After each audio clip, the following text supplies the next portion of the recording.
Iran ने क्या किया कि लगातार वो अगल बगल के देशों में जो सुन्नी बाहुल्य देश हैं उन देशों में कुछ ना कुछ हरकत करता रहता है। अब इसी हरकत में उसने पहले भी कई बार हमले किए हैं। उन हमलों में अगर आप सही से याद करें तो याद आता है कि यूएई पर 2000, अभी तो यूएई पर तो अभी हमला किया उसने, लेकिन याद आता है कि 2-3 हमले उसने पहले भी किए। क्या इजराइल के ऊपर 2024 में हमला किया, वही हिजबुल्ला वाले मामले को लेकर।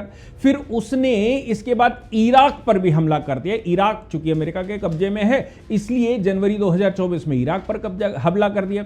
पाकिस्तान पर भी उसने हमला किया, पाकिस्तान के बलूचिस्तान में, उसमें भी उनको लगा कि आतंकी हैं। तो ये तो उनके रोजमर्रे के वो हैं। लेकिन इधर जैसे ही इजराइल ने, चूंकि इजराइल ईरान को लेकर हमेशा से कहता है कि हम तुमको छोड़ेंगे नहीं, क्योंकि इजराइल अपने प्राण बचाना चाहता है, इजराइल को सब मारना चाहते हैं, चाहे वो शिया हो चाहे सुन्नी हो, इसलिए इजराइल ने कहा हम तुमको छोड़ेंगे नहीं।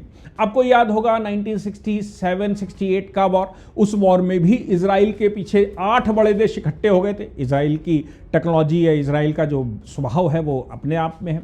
इजराइल ने जब हमला किया इराक के ऊपर, ईरान के ऊपर, तो अमेरिका उनके साथ था। वो हमला अमेरिका का हमला माना गया। ऐसी परिस्थिति में इराक का कहना है कि जब उसका सुप्रीम कमांडर मारा गया और सुप्रीम कमांडर खमेनेई को मारा, हालांकि खमेनेई की एक बात और है, उसके जो गुरु हैं खमेनेई, वो उनका भारत से ताल्लुक है। वो भारत में ही, ऐसा कहते हैं कि 18वीं सदी में वो लोग भारत आए थे इस्लाम का प्रचार करने के लिए, सुन्नियत का प्रचार शियाओं का प्रचार करने के लिए, बाद में वो वापस गए।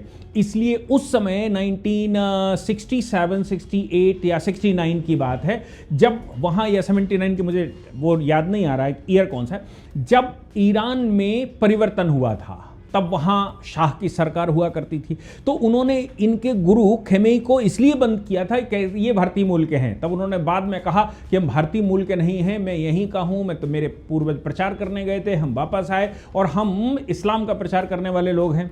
और यही फिजा थी कि उस समय शाह दहलवी की सरकार गिरा दी गई थी और ये सुप्रीम कमांडर बन गए थे। उनका रिश्ता भारत से था, वो भारत में 2-3 पीढ़ियाँ रहीं, उसके बाद वो वापस गए। खैर,